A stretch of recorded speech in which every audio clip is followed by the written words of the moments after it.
What is the place of the local in this globalized world of globalization that we live in today?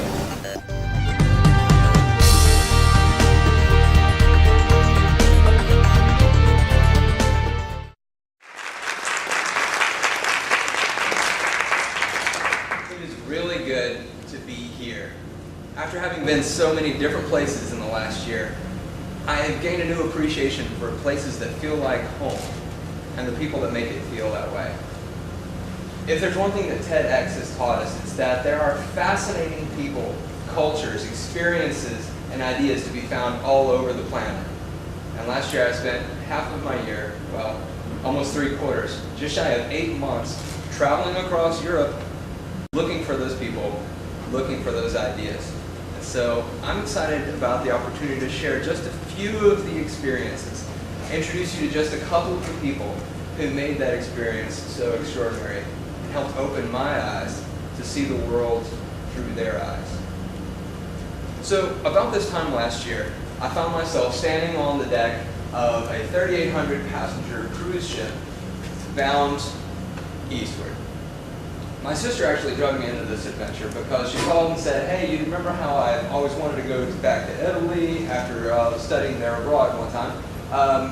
I finally booked the tickets, and you're coming." And I said, "You're kidding."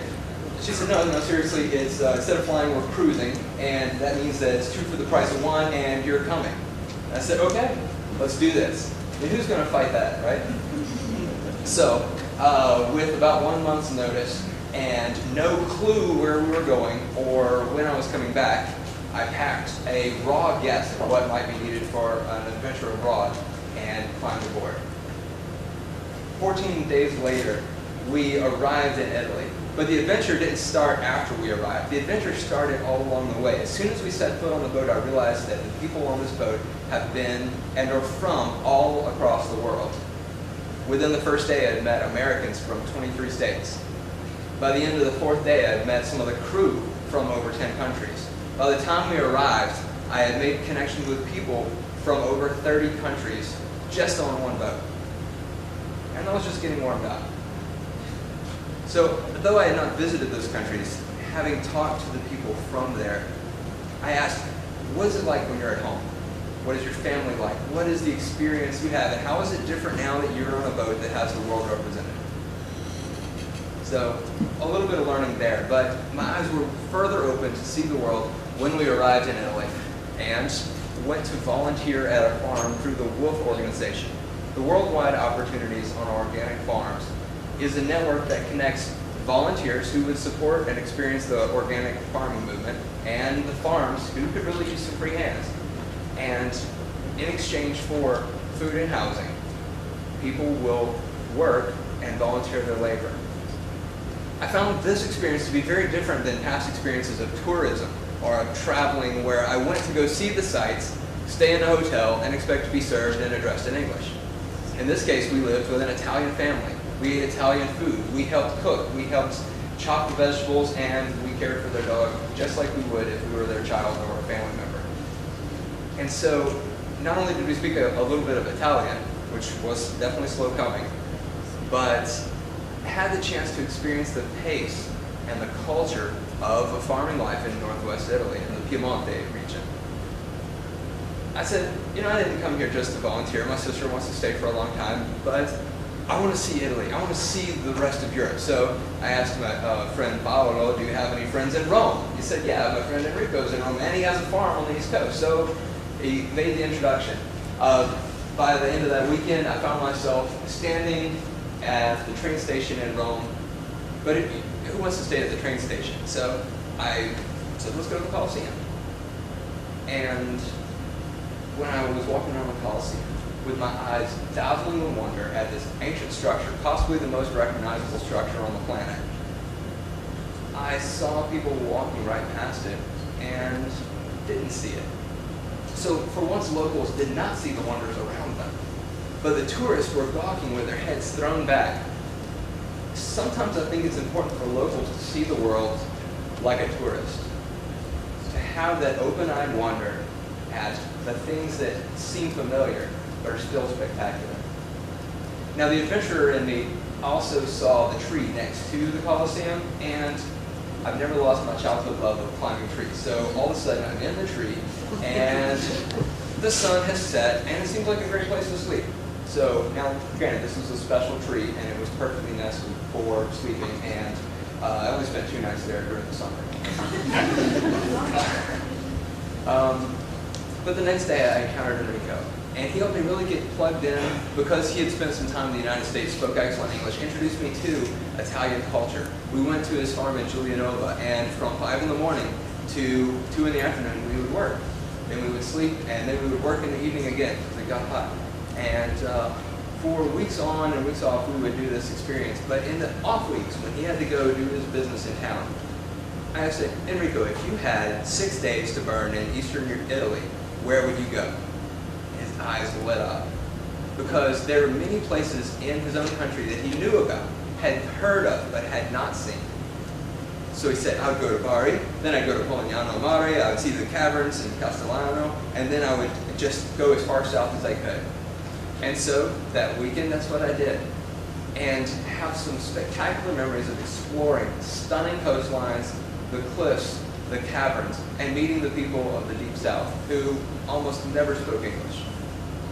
So the further south you get, the less likely it is for them to speak English. So it was that immersion experience that can only come from having been there.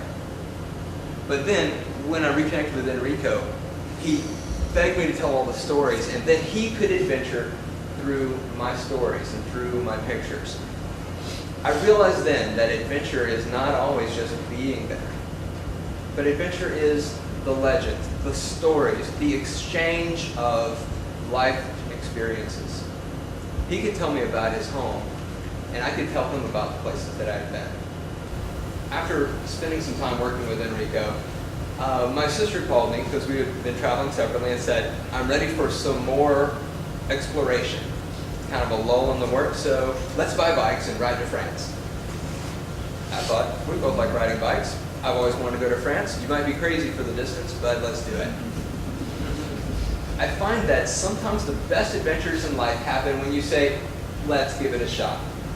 You don't know what's exactly going to happen, and that's why it's an adventure. If you knew, it would just be an itinerary. And so, we went to Torino and spotted a sign that said, Fiesta di Vicini, and didn't know what that meant at first. But then we started saying Vicini, vicinity, fiesta party, right? It's a block party. And walked in, and these locals just welcomed us into their little community, let us stay until we had our bikes and were ready to go. We couch surfed for a week and a half. And couch surfing is actually now an official organization, has been over the last, decade, where now there are millions of people who have an open invitation for a traveler to stay on their couch or bed or have as little or as much hosting as they have the opportunity to exchange. So we met almost a dozen different people who opened their arms and opened their home and let us share life with them. Sometimes they had more fun, I think, hearing our stories, and a lot of times we had the opportunity to meet their friends, to experience a home-cooked meal, or to find out what it was that made their small town extraordinary. Now, the beautiful thing about couch surfing is that you can connect in advance and have welcoming arms when you arrive. The difficult thing about couch surfing is if you don't know where you're going to be next, or you don't know how long it's going to take you to be there, it's really hard to schedule. And so, as we were biking from Nice, France to the next place, we had no clue where our next bedding would be. But we bumped into some bikers from Germany, and we asked them, where are you going? They said, we are heading this direction. I said, where are you staying? They said, we don't know. What do you mean you don't know? This doesn't work. They said, we don't know yet. But for the last 5 days, they had been traveling into a new town and just meeting strangers who seemed like nice people. And by the end of the conversation, they had an invitation to spend the night at their home. We thought these guys were a little crazy until we tried it. And for the next 60 days, every night we stayed with total strangers. Some of them spoke English very nicely, and some did not. Like Francis and Joe, they became our French grandparents because we rode into a town that had nothing going on, and bumped into these people who had just finished a concert. Some people knew enough English to translate for us, and by the end of it, we had this adorable couple in their 70s that took us home, shared a birthday weekend with us and their family, and then sent us on the road with gifts after introducing us to all their local friends who happen to own wineries. Now, my sister had some experience working fine restaurants and was passionate about persuading me that wine was a glorious thing. I'd had very little experience with wine prior to arriving in France, but as we rode along the coast, we stopped at every place that seemed like it would have a wine tasting. And as we turned north from Marseille and followed the wine route through the Côte de Provence and Côte de Rhône, and finally in Beaune, which is in Burgundy, right in the heart of the wine country, we had the opportunity to experience firsthand the lives of winemakers as well as the experience of making the wine ourselves.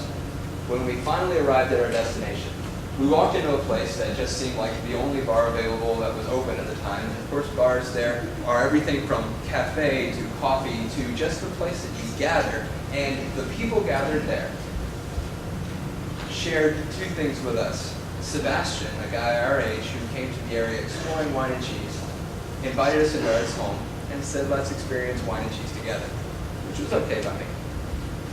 The second guy we met was a guy named Ray Walker, one of the only people to go from the United States to the Burgundy area to be able to make wine.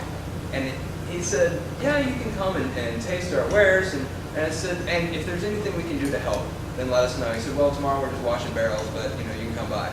So we came and we washed barrels, and Sebastian and Emily and I not only washed the barrels, but then tasted the wine in all 14 different barrels.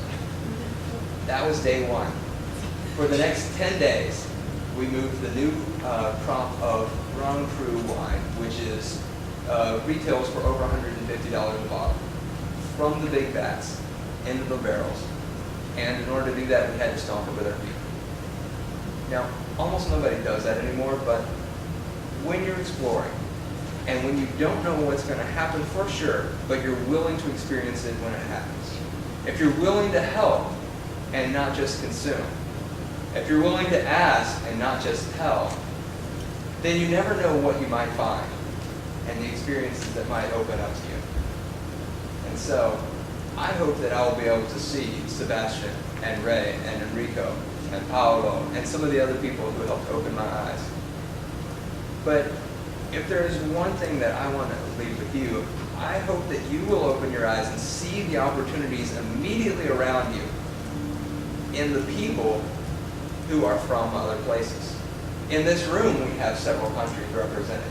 On this campus, we have dozens of countries and hundreds of students from around the world. And through events like the Scholarship Banquet and through student activities, to be able to seek and find those students and invite them into your home.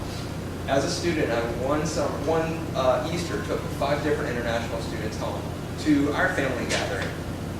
And I will never forget how I saw my family differently, how I saw my hometown differently when I had an Indian student from Mumbai who lived with millions of people crowding around, and then a student from Malaysia who lived in utter mountains who did not have flat earth around, to be able to see my world through their eyes. So, if you can, explore. Go and see the world with your own eyes. Include the people that are there in your experience.